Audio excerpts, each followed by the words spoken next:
السلام علیکم ورحمۃ اللہ وبرکاتہ۔ ایک چھوٹا سا عمل اور اس کی جو فضیلت ہے وہ بہت زیادہ ہے۔ زیادہ مطلب ایک مالدار لوگ ہوتے ہیں اور اپنا پیسہ خرچ کرتے ہیں جی اللہ کے راستے میں۔ اب غریب انسان جس کے پاس پیسہ ہی نہیں وہ کیا کرے؟ تو ان غریبوں کے لیے جو پیسے کو اللہ کے راستے کے اندر نہیں کر سکتے کیونکہ ان کے پاس پیسہ ہی نہیں، تو ایسے لوگوں کے لیے کیا؟ تو آپ صلی اللہ علیہ وسلم نے ایسے لوگوں کے لیے ایک بڑی خوشخبری والی یہ حدیث بیان کی ہے، جس کے راوی حضرت ابو ہریرہ رضی اللہ تعالی عنہ ہیں، اور صحیح بخاری کے اندر ہے جی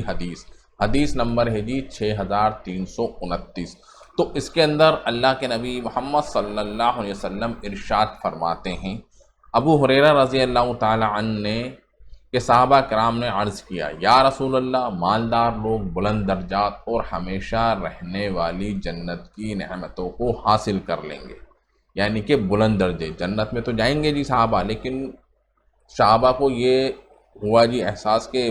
جو مالدار لوگ ہیں وہ تو بہت زیادہ پیسہ خرچ کرتے ہیں، وہ ٹاپ لیول کی جنت کے اوپر چلے جائیں گے، یعنی کہ جنت الفردوس میں چلے جائیں گے، کیونکہ وہ نیکیاں زیادہ کما رہے ہیں، مال خرچ کر رہے ہیں جی، اور ہم غریب ہیں، ہم مال خرچ ہی نہیں کر رہے ہیں۔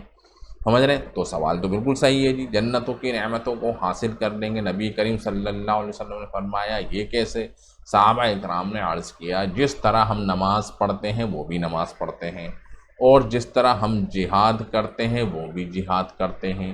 اور اس کے ساتھ وہ اپنا زائد مال بھی اللہ کے راستے میں خرچ کرتے ہیں، یعنی کہ زکوٰۃ بھی دیتے ہیں، صدقات بھی دیتے ہیں، اور دیگر طریقے سے صدقہ کرتے ہیں، اور ہم غریب ہیں، ہم تو کرتے ہی نہیں، اور ہمارے پاس مال نہیں ہے، ظاہر سی بات ہے غریب ہیں تو ہم کیسے مال کریں، کھانے کے لیے پیسے نہیں ہوتے ہیں، کھانے کے لیے، ٹھیک ہے۔ تو نبی کریم صلی اللہ علیہ وسلم نے ارشاد فرمایا، کیا میں تمہیں ایک ایسا عمل نہ بتلاؤں جس سے تم اپنے آگے کے لوگوں کے ساتھ ہو جاؤ، یعنی کہ جنہوں نے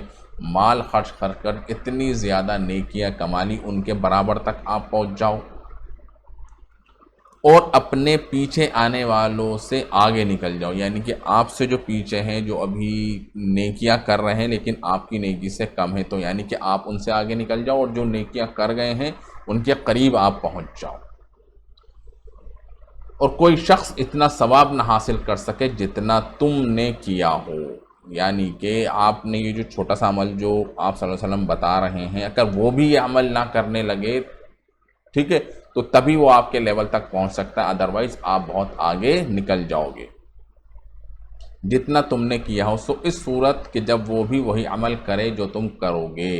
اور وہ عمل یہ ہے کہ ہر نماز کے بعد 10 مرتبہ سبحان اللہ پڑھا کرو،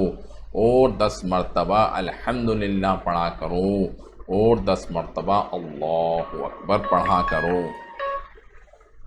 سمجھ رہے ہیں کتنا چھوٹا سا یہ ہمارا ہے جی عمل، اور اس کی فضیلت آپ دیکھیں کتنی زیادہ ہے، اتنی زیادہ کہ جو مالدار لوگ اپنے مال کو خرچ کر کے جو نیکیاں کما رہے ہیں، تو اگر کوئی بندہ یہ عمل کر لے، یعنی کہ ہر نماز کے بعد آپ نماز پڑھتے ہیں، نماز کے بعد آپ کو سلام پھیرنے کے بعد فرض نماز، ٹھیک ہے جی، تو صرف چھوٹا سا عمل ہے جی، 10 بار سبحان اللہ، 10 بار الحمدللہ، 10 بار اللہ اکبر آپ کو کہنا ہے۔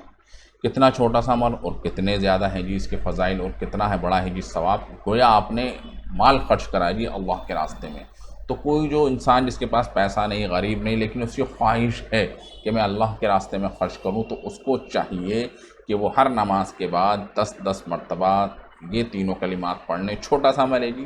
1 منٹ بھی آپ کو نہیں لگے گا، لیکن اس کی جو فضیلت آپ دیکھ سکتے ہیں، میں نے آپ کے سامنے سنا دی، ٹھیک ہے۔ تو آپ یہ اپنے آپ سے ایک عہد لیں، ایک وعدہ لیں کہ ہر نماز کے بعد، دن میں 5 وقت کی نماز ہوتی ہے، تو ایٹ لیسٹ 10 مرتبہ اگر آپ پڑھیں گے تو 150 مرتبہ ہو گیا جی، 30 مرتبہ فجر میں، 30 مرتبہ ظہر، 30 مرتبہ عصر، 30 مرتبہ مغرب میں، اور 30 مرتبہ عشاء کے اندر، یعنی کہ 10 کر کے بھی آپ پڑھیں گے تو 150 بار ہو گیا، اور اس کا ثواب آپ سوچ سکتے ہیں کتنا ہے جی زیادہ۔ اور صحیح بخاری کی حدیث نمبر ہے جی 6329۔ تو السلام علیکم ورحمۃ اللہ وبرکاتہ۔